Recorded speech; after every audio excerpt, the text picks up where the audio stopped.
Today we'll talk about how can you send money transfer on your Walmart app. We're going to figure out the solution or know how you can do that in your app. So all you have to do, just go down, click here on services, down, click on it here.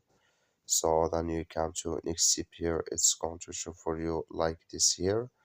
So then you just go down here. You keep going down here.